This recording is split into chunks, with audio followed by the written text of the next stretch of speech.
And now it came to pass that Moroni did not stop making preparations for war or to defend his people against the Lamanites. For he caused that his armies should commence in the commencement of the 20th year of the reign of the judges, that they should commence in digging up heaps of earth round about all the cities throughout all the land which was possessed by the Nephites. And upon the top of these ridges of earth he caused that there should be timbers, yea, works of timbers built up to the height of a man round about the cities.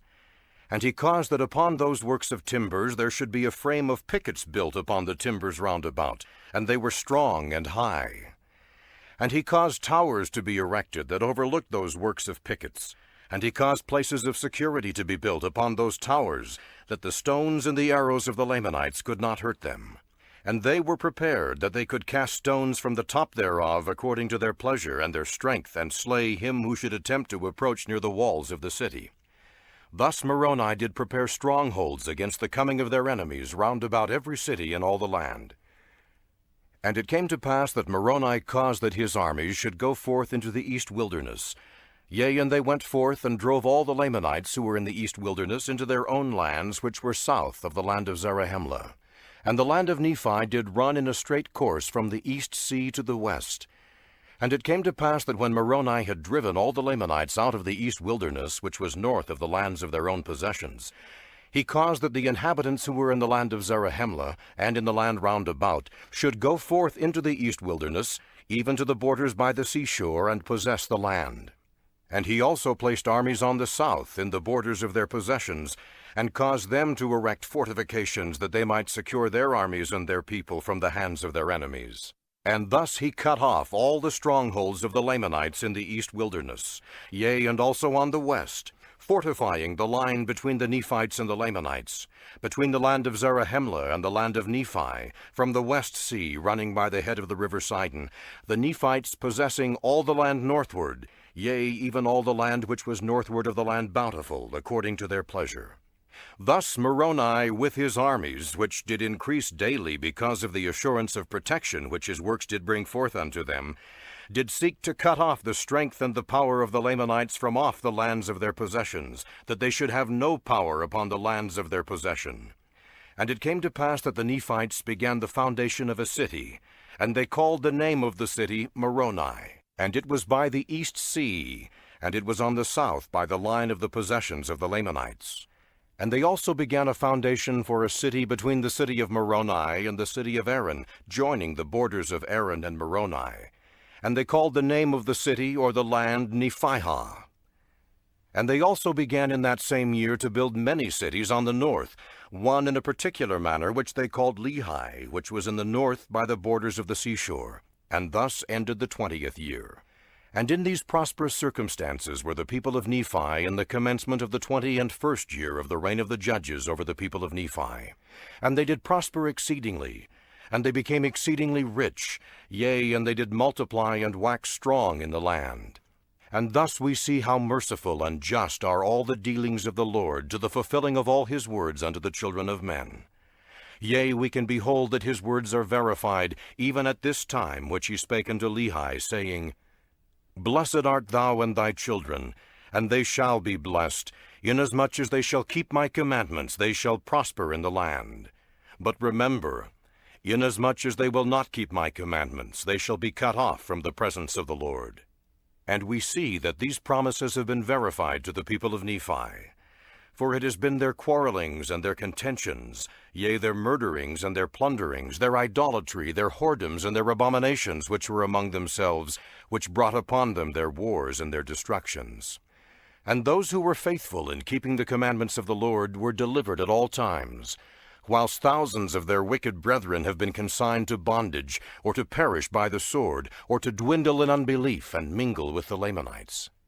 But behold, there never was a happier time among the people of Nephi since the days of Nephi than in the days of Moroni, yea, even at this time, in the 21st year of the reign of the judges.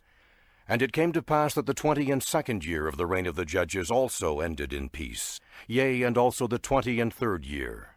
And it came to pass that in the commencement of the 24th year of the reign of the judges, there would also have been peace among the people of Nephi, had it not been for a contention which took place among them concerning the land of Lehi and the land of Morianton, which joined upon the borders of Lehi, both of which were on the borders by the seashore. For behold, the people who possessed the land of Morianton did claim a part of the land of Lehi. Therefore there began to be a warm contention between them, insomuch that the people of Morianton took up arms against their brethren, and they were determined by the sword to slay them.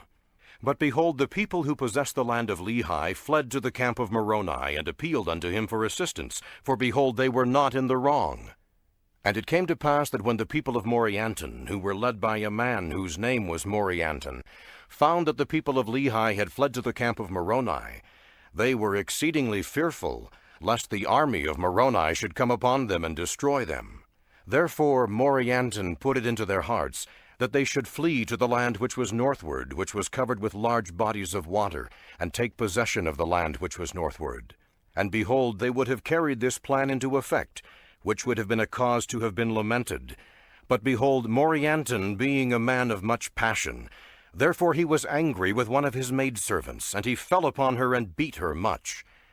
And it came to pass that she fled, and came over to the camp of Moroni, and told Moroni all things concerning the matter, and also concerning their intentions to flee into the land northward.